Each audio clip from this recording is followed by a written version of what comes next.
우리가 학창 시절에 어, 역사 시험 앞두고 꼭 외웠던 문장이 있잖아요. 이쪽. 최초의 불교 전례는 하는 거요? 네, 바로 그거요. 한반도 최초의 불교 전례는 서기 372년 고구려 소수리망 때다. 이게 그냥 한국사의 공식적인 첫 페이지잖아요. 맞습니다. 교과서에 나오는 정설이죠. 그런데 오늘 저희가 함께 살펴볼 자료들은요. 이 연표를 무려 300년이나 위로 확 끌어올립니다. 300년이요? 네, 서기 48년이라는 숫자를 가리키고 있어요. 바로 바다의 왕국 김해가야의 이야기입니다. 가야. 오늘 저희가 탐사할 내용이 바로 이겁니다.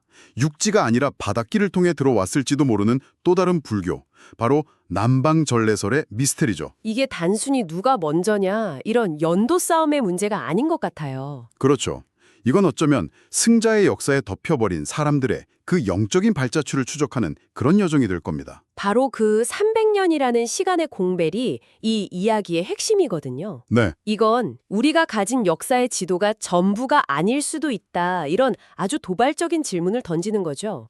지도가 전부가 아니다. 네, 기존의 지도는 불교가 저 북쪽에서 실크로드를 따라서 걸어 내려온 대륙의 길만 보여주고 있잖아요. 맞아요. 흙먼지도 아니면서요. 그렇죠. 하지만 오늘 우리가 펼쳐볼 새로운 지도는 그게 아니라 향신료 냄새를 머금은 배들이 파도를 넘어 남쪽에서 들어온 바다의 길을 보여줍니다. 공식 기록에는 없지만 돌에 새겨진 문이나 땅 이름 속에 살아남은 흔적, 그런 이야기군요. 네, 바로 그 흔적에 관한 이야기입니다. 자, 그럼 그 바닷길의 시작점으로 한번 가보죠. 서기 48년, 김해 앞바다에 붉은 돛을 배 한 척이 나타납니다. 네, 허황옥 공주가 탄 배죠. 맞아요. 머나먼 아유타국에서 온 공주 허항옥. 그런데 보내주신 자료들을 보면 그녀가 혼자가 아니었다고 아주 강조를 해요. 네, 아주 중요한 인물이 함께 있었습니다. 그녀의 곁에 오빠이자 승려인 장유화상이 함께 있었다는 거죠. 맞습니다. 본명은 보욱, 여동생이 머나먼 동쪽 나라 왕에게 시집을 가니까 그 길에 불경이랑 불상을 챙겨서 함께 배에 오른 인도의 승려. 이 단 한 사람의 존재, 이게 만약 역사적 사실로 인정된다면 어떻게 되는 건가요? 가야는 고구려보다 324년이나 앞선 한반도 최초의 불교 수용국이 되는 겁니다. 324년이요? 네, 말 그대로 역사의 연표를 통째로 다시 써야 하는 엄청난 사건이죠. 상상만 해도 정말 영화 같은 장면인데요. 근데 더 흥미로운 건 장유화상이 김해에 도착한 다음의 행보예요. 그렇죠. 그는 왕궁의 어떤 안락흠 대신에 곧장 서쪽의 깊은 산으로 들어갔다고 기록되어 있어요. 네, 그 산이 지금의 장유산이죠. 맞아요. 훗날 그의 이름을 따서 장유산이 됐고 그가 세운 장유산은 2000년의 세월을 견디고 지금도 그 자리에 있고요. 여기서 그가 왕궁이 아니라 산으로 들어갔다는 점이 아주 중요합니다. 왜 그런가요? 당시 한반도는 온갖 정령과 신들이 습과 바위를 지배하던 샤머니즘의 세계였잖아요. 그렇겠죠. 모든 게 신비롭고 또 두려움의 대상이었을 거고요. 네, 그런 원시의 숲 한가운데서 이국의 승려가 낯선 향을 피우고 알아들을 수도 없는 산스크리트어로 경전을 읊는 소리가 울려 퍼졌을 겁니다. 와, 그걸 당시 가야 사람들은 어떻게 받아들였을까요? 글쎄요, 어떤 사람들은 두려워했을 거고 또 어떤 사람들은 굉장한 호기심을 가졌을 수도 있죠. 신의 노여움을 달래려고 재물을 바치던 사람들한테 모든 번뇌는 네 마음에서 비롯된다는 가르침이 이게 대체 어떻게 이해가 됐을까요?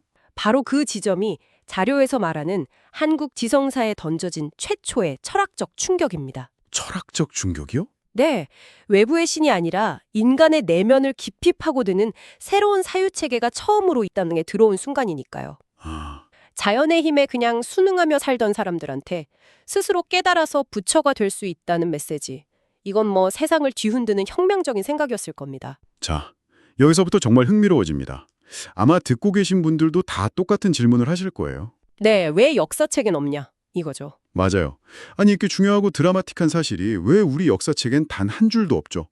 이 질문에 대한 답을 자료들은 두 불교의 근본적인 성격 차이에서 찾고 있습니다. 네, 태생부터가 달랐다는 거죠. 우리가 배운 북방불교랑 지금 이야기하는 남방불교는 완전히 달랐다. 맞습니다. 중국을 거쳐서 고구려, 백제, 신라로 들어온 북반불교는요. 철저히 국가 주도형 프로젝트였습니다. 국가 주도형. 네, 왕이 직접 나서서 수입했고 왕이 곧 부처다라는 왕즉불 사상을 통해서 중앙 집권적인 왕권을 강화하는 핵심 이데올로기로 삼았죠. 일종의 통치 철학이었군요. 그러니까 당연히 국가적인 대사건으로 기록하고 기념하고 후세에 남기려고 했겠네요. 바로 그겁니다. 국가의 정통성과 권위를 세우는 일이었으니까요. 소수림왕이나 버풍왕의 불교 공인이 그렇게 비중 있게 다뤄지는 이유죠. 불교는 그런 팝다운 방식이 아니었어요. 그럼 어떤 방식이었죠? 자료의 표현을 빌리자면 생활불교, 민간불교였습니다. 생활불교요? 그게 구체적으로 어떤 의미일까요? 왕이 아니라 평범한 사람들의 종교였다? 이런 뜻인가요? 바닷길은 본질적으로 상인들의 길이었잖아요. 그렇죠. 무역로였으니까. 네, 이 길을 따라온 불교는 국가 통치 이념이 아니었어요. 목숨을 걸고 거친 파도를 넘어야 했던 선원이나 상인들한테 불교는 뭐랄까 오늘도 무사히 항해를 마치고 가족에게 돌아가게 해주세요. 라고 비는 아주 절박하고 개인적인 기복신앙이었던 거죠. 완전히 다르네요. 북방불교가 왕의 권력을 위한 거였다면 남방불교는 항구에 도착한 사람들의 불안한 마음을 달래주고 장사하는 사람들의 안녕을 빌어주는 일종의 치유의 종교였군요. 정확합니다. 바텀업 방식의 민중 종교였던 셈이죠. 그렇기 때문에 국가의 공식 문서가 아니라 사람들 입에서 입으로 전해지는 설화나 아니면 사찰 기록 같은 것에만 그 흔적이 희미하게 남게 됐다. 이 말이네요. 네, 바로 그겁니다. 좋습니다. 그럼 이제 그 희미하지만 지워지지 않는 흔적들을 한번 따라가 보죠. 자료에 나온 이 문장이 마치 이번 탐사의 모토 같아요. 기록은 지워져도 돌에 새긴 미둑은 지워지지 않는다. 아주 인상적인 문장이죠. 첫 번째 증거, 김해 신어산 은하사의 쌍어문부터 시작해 볼까요? 네, 이름부터가 신령스러운 물고기 산이잖아요. 신어산. 그러네요. 그 산자락에 있는 은하사 대웅전에 가면 부처님을 모신 수미단이 있습니다. 그 단을 자세히 보면 두 마리 물고기가 서로 마주보고 헤엄치는 문양이 뚜렷하게 새겨져 있죠. 이게 바로 쌍어문입니다. 두 마리 물고기 문양이요? 네, 이 문양은 허왕옥의 고향인 인도 아유타국의 상징이자 초기 불교에서 부처나 수행자를 보호하는 신성한 상징이었어요. 잠깐만요. 그런데 가야는 해상 무역이 활발했던 나라잖아요. 그렇죠. 혹시 이 쌍어문이 종교적인 상징이 아니라 그냥 인도에서 유행하던 디자인, 일종의 무역품에 새겨진 문양이었을 가능성은 없을까요? 아주 날카롭고 중요한 질문입니다. 충분히 제기할 수 있는 의문이죠. 네, 우리가 너무 과대 해석하는 건 아닐까요? 하지만 몇 가지 사실을 더 보면 그 가능성이 좀 낮아집니다. 첫째, 이 쌍어문은 한국의 다른 전통 사찰에서는 거의 발견되지 않아요. 유독 김해 지역에만 집중적으로 나타납니다. 아, 정말요? 다른 데는 거의 없고요. 네, 만약 이게 그냥 단순한 무역 패턴이었다면 훨씬 넓게 퍼졌어야 자연스럽죠. 그렇겠네요. 그리고 둘째, 초기 불교에서는 부처의 모습을 직접 조각하는 대신 법륜이나 보리수 혹은 이 쌍어문 같은 상징으로 부처를 표현했습니다. 상징으로서의 물고기. 네, 이 물고기는 단순한 물고기가 아니라 생명의 젖줄인 겐지스강과 야무나강을 상징하기도 했고요. 그렇군요. 그러니까 이 쌍어문은 단순한 장식품이 아니라 인도 불교의 원형을 그대로 담고 있는 일종의 DNA 지문이다. 이런 말씀이시네요. 맞습니다. 중국을 거치면서 변형되지 않은 인도와의 직접적인 연결고리, 마치 범죄 현장에 남은 지문처럼 누가 어디서 왔는가를 명확하게 가리키고 있는 거죠. 김해의 불교가 중국이 아닌 인도와 직접 연결되었을 가능성을 보여주는 가장 강력한 물증 중 하나다. 알겠습니다. 그럼 두 번째 증거로 넘어가 보죠. 허왕옥이 배에 싣고 왔다는 파사석탑입니다. 네, 붉은 빛이 도는 아주 독특한 돌로 만들어진 탑이죠. 네, 불교에서 탑, 즉 스투파는 단순한 건축물이 아니잖아요. 그렇죠.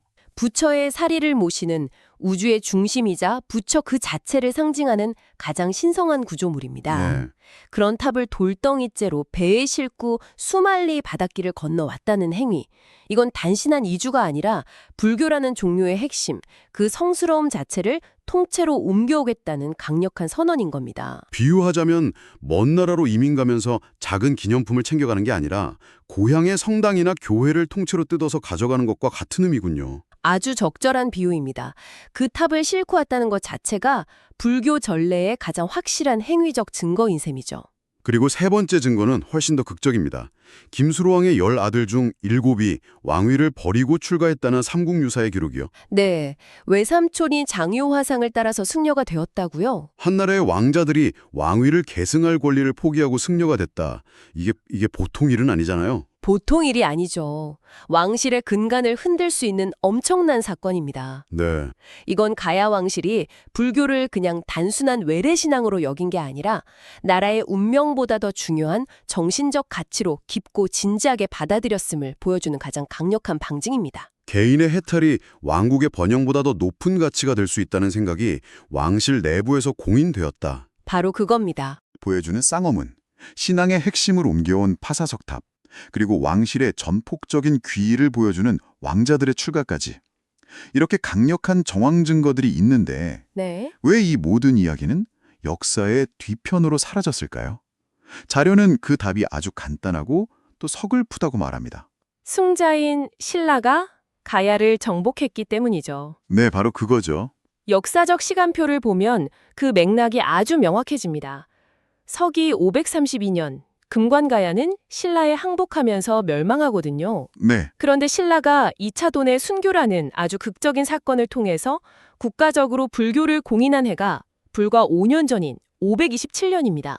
딱 그 시점이군요. 네, 신라 지배층 입장에서는 자신들의 이 순교 서사를 한반도 불교 역사의 시작이자 정통으로 만들고 싶었을 겁니다. 그런데 자신들이 막 정복한, 이제는 사라진 나라 가야가 자기들보다 300년이나 앞서서 평화롭게 불교를 믿고 있었다. 이 사실은 신라의 문화적 우월성을 내세우는데 아주 불편한 진실이었겠네요. 그렇습니다. 자신들의 역사를 가장 드라마틱하게 만들기 위해서 패자의 역사는 지우거나 축소해야만 했던 거죠. 그래서 신라의 사관들이 붓을 들어서 네, 가야의 불교 관련 기록들을 의도적으로 삭제하거나 아니면 그냥 신화나 전설처럼 신비로운 이야기의 영역으로 밀어넣어 버렸을 가능성이 매우 높습니다. 역사는 언제나 승자의 목소리로 기록되니까요. 그렇죠. 하지만 나라를 지우고 기록을 없앨 수는 있어도 사람들의 삶 속에 스며든 흔적과 향기까지 지울 수는 없었던 것 같습니다. 네, 자료의 마지막 부분이 특히 인상 깊죠. 가야는 사라졌지만 김해 사람들은 여전히 장유화상을 기리는 제사를 지내고 신령스러운 물고기 산을 오르내리고 쌍어문이 새겨진 절에서 기도를 올린다는 그 내용이요. 바로 그것이 공식 기록보다 더 끈질긴 살아있는 역사입니다. 국가가 아닌 사람들이 품고 이어온 역사죠. 가야가 바다를 통해 받아들였던 그 개방적이고 포용적인 영성은 비록 역사책에서는 지워졌을지 몰라도 2000년이 지난 지금도 김해의 땅과 사람들 삶 속에 여전히 향기처럼 남아 우리에게 말을 걸고 있는 겁니다. 오늘 저희의 탐사는 교과서 밖에 어쩌면 더 진짜일지도 모르는 역사를 만나는 시간이었습니다. 이 잃어버린 흔적을 직접 찾아가 볼 수 있는 방법도 자료에 아주 친절하게 담겨 있네요. 네, 한번 가볼 만하죠. 혹시 김해에 가실 기회가 생긴다면 신어산 운하사에 꼭 한번 들러보시길 바랍니다. 그곳 대웅전 수미단에 새겨진 쌍어문을 직접 찾아보고 마음속으로 한번 질문을 던져보는 거죠. 어떤 질문이요? 너희는 정말 2000년 전 인도 겐지스강에서부터 이 먼 곳까지 헤엄쳐 왔니? 아, 재밌네요. 그리고 불모산에 있는 장유사도 빼놓을 수 없죠. 장유사요? 네, 우리나라에서 유일하게 승려의 이름이 그대로 절의 이름이 된 곳입니다. 그곳 경내에 장유화상 사리탑 앞에 서서 저 멀리 펼쳐진 김해 평야랑 남해바다를 한번 내려다 보십시오. 2000년 전 허황옥과 장유화상의 배가 미끄러져 들어왔을 바로 그 바닷길을 상상하기에 더없이 좋은 장소일 겁니다.